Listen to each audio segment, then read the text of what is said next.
Okay, I woke up a little while ago and had some really, really weird dreams. Um, so I got this idea from Rich Lux, psychic beauty channel of the world. Anyways, so in my dream, one of my bosses from work, Deborah, had me go to like a meeting slash workshop in a nearby town. And that nearby town is like Hondo or Uvalde, something like that. It's like not a city, it's just a little town. And so I went over there, and I remember parking between these on the side of the curb between these two trees, and these two trees,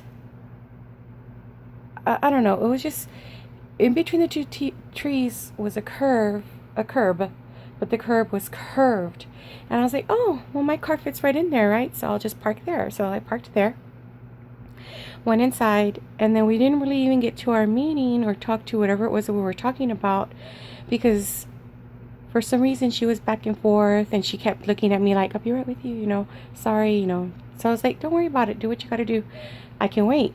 So I'm sitting in this lobby, like on a lounge chair, and apparently that building holds other conference rooms for other offices to have their meetings there. It's like whatever.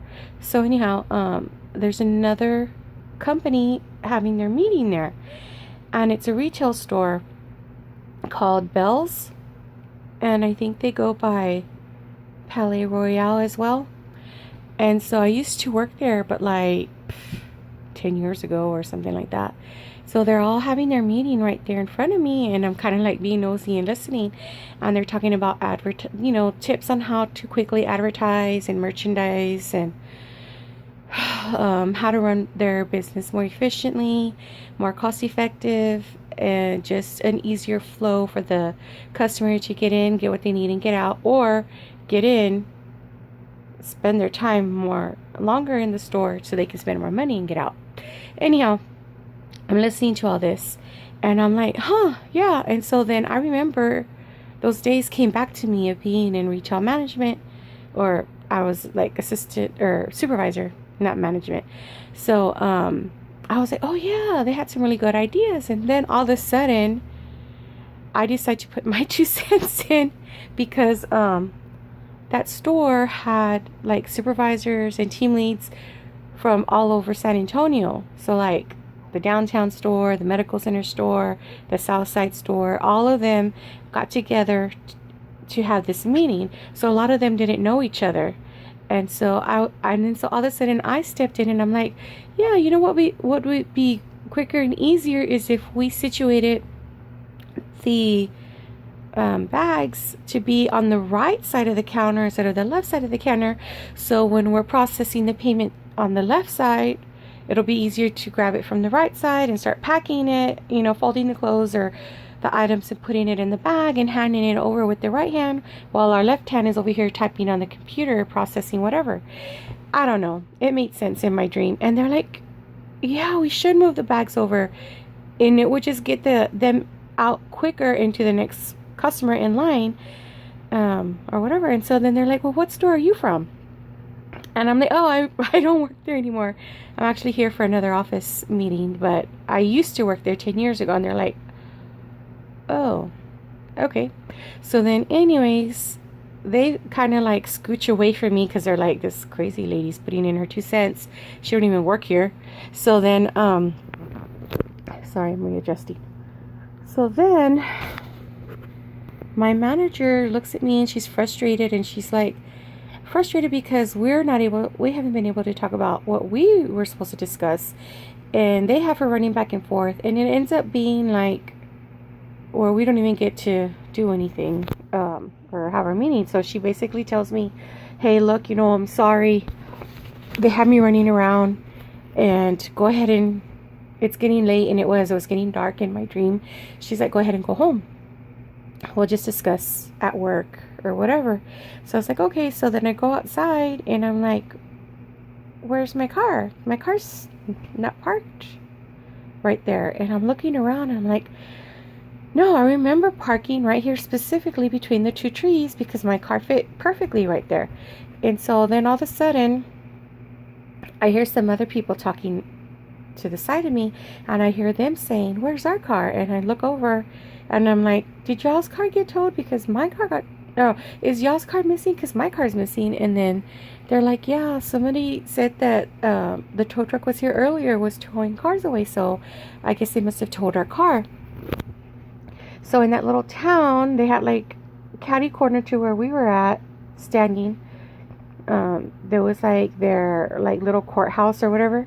So somebody, a local, said you have to go in there and then they'll tell you what lot your car has been towed to and who you need to see to pay to get your car out or whatever. So we're like, oh my gosh, okay. I'm over here like 2 miles away from where I live. 200 miles away from where I live, and like, how am I going to get home?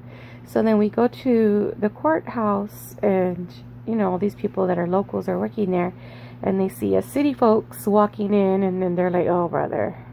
So then we're trying to explain like, hey, our car just got towed, we need to know who towed it, what company, what do we do, who do we pay, what's the protocol. So they're like, well, the towing company is XYZ towing company, and their building is behind us in the block behind them, but they're already closed, they believe, and the cars got sent to our city, which I'm in San Antonio.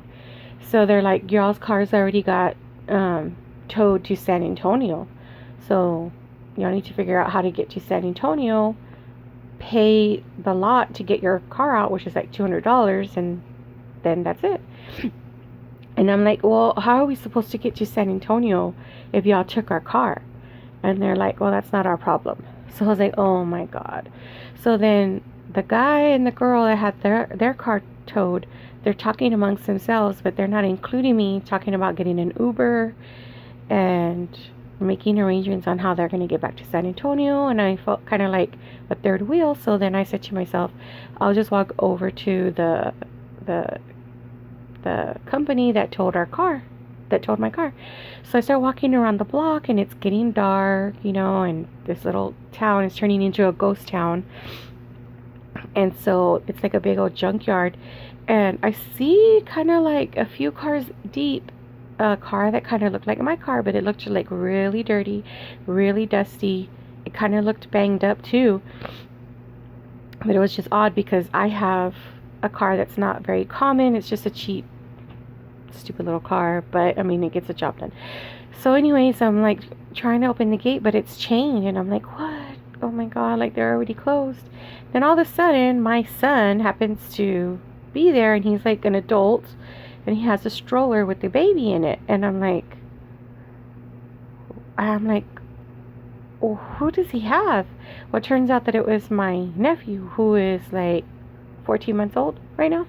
So it's my nephew. And then all of a sudden I turn to him and I go, they towed the car, sweetie, and it's locked and they're already closed. And he's like, well, start yelling, hey, so they can come out.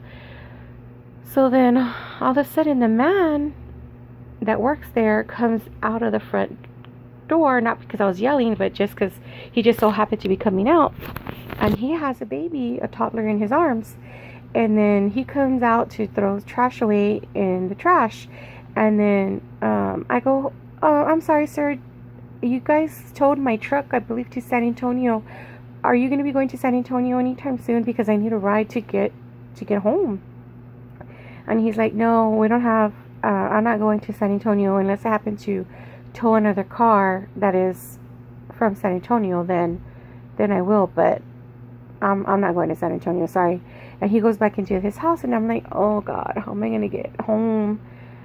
Like, I don't have money to spend on like a taxi or an Uber, and I don't know anybody here that can take me home, and I don't want to call someone from San Antonio to come get me. So anyhow,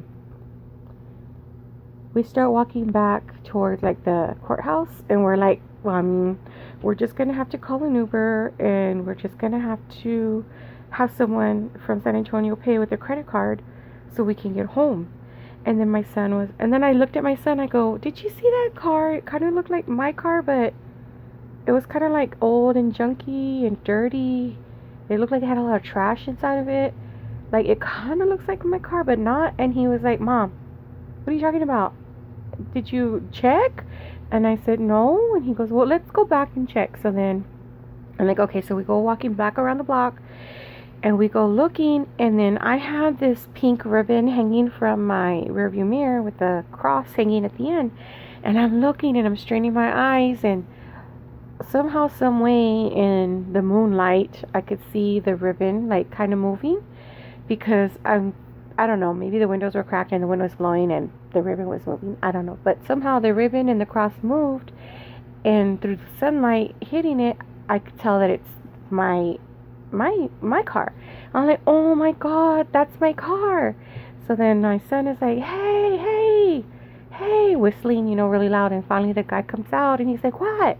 And then I go, that's my car. That's it. Y'all haven't towed it. I thought they told me in the courthouse that y'all towed it to San Antonio. And then he goes, hold on. He goes inside and then comes back outside and then throws me the keys. He's like, take it. I don't go. Take it. I was like, oh my God, thank you so much. So then that part of my dream ends. So then all of a sudden I'm in a room, like a bedroom, and I'm holding my nephew in my arms. And he happens to be probably about 8 months old. But he has like teeth, like a full set of teeth. And I see that he has something hanging from his mouth, and it's like a white string, like floss. So I'm like, what the fuck? What does he have in his mouth? So I open his mouth and I pull the string, and it's like it's swallowed. So I'm like pulling it out, and it's like sliding out of his throat. I'm like, what the hell? Like, where did he get this string? He's a baby. So I'm pulling it and pulling it and pulling it, and the string is coming out, and then all of a sudden out pops like a wound up ball of string, but it's still continuing down his throat. So I'm like, oh my God, he has the string in his stomach, and for all I know, in his intestines too. So I'm like pulling it slowly because I don't want to hurt him. And then my mom walks in, and I get scared because, one, I don't want to scare her or alarm her, because my mom gets anxiety and crazy, and she makes things really big, like, oh my God, what are we gonna do? How is this happen? Like, she makes small situations big.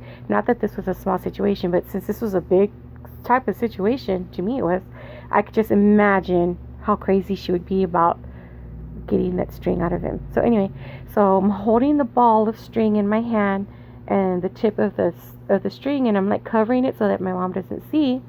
And she's like, oh, I get you, little lindo baby, right? So she's, ay, mijo, and then she walks away. She leaves the room, and I'm like, okay, thank goodness. Now let me try to get the rest of the string out. And then I'm pulling it, and so far I have been coming out pretty smoothly, and then all of a sudden it stops, like it's connected somewhere, and I can't pull it out.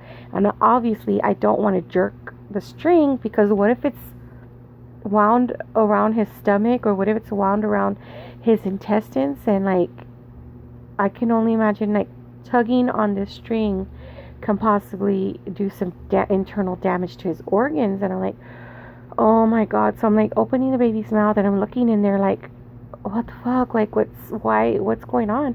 And I noticed that string made its way between his teeth. So his teeth is what's causing the tension for the string not coming out. So then, like floss in his tooth. So then I slit that string out from between his teeth, and then I started tugging on it slowly, and then it started to come out. So there I am, slowly pulling on the string, and then all of a sudden, poof, like, those bath scrubbers? Okay, well, it was like a mini one of those, of this string just wound up into a big old huge ball, popped out of his mouth, and thank goodness the end of the string is out. And so it just, while I was taking the string out, I was just like, had this sickening feeling in the pit of my stomach because, you know, all this string, it seemed like so much in his little baby tummy, and I didn't know how it got there. It's my responsibility to try to get it out, and for some reason I was doing it to where I didn't go yelling and screaming to everybody, oh my god, the baby has string, and what do I do? Like, I felt like it was my responsibility to get it out and not alarm anybody.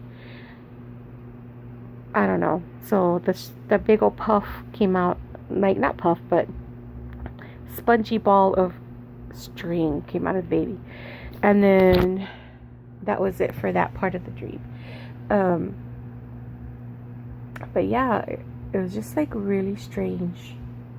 It was just like so real and so vivid, and I know it was very detailed, but I'm just a very detailed person. I don't know, I just am. I don't like to skip parts. So anywho's, yeah, that was my dream last night. And I woke up with a really sore neck.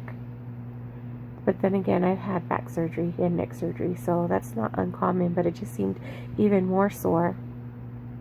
And, yeah, sorry, I look rough. I don't even have my eyebrows on. But anyhow, alright, well, thanks for listening. If you liked this video and you would like to see more of my dreams, maybe I'll upload my dreams, and we'll do a series of that. But anyways, if you liked the video, please give it a thumbs up so I know you liked it, and I know that you want more of my dream videos. And if you like me and you like my personality, then why don't you subscribe to the channel and hit the notifications bell. And as you probably can know, as you probably can tell, I don't upload all the time, so it's not like I'm going to overflood you with videos, and it's not like you're gonna get, frustrated with me pulling out videos all the time that are boring, because I only put boring videos out like once a month, if that. So anyways, thanks for listening, and I will talk to you later. Bye.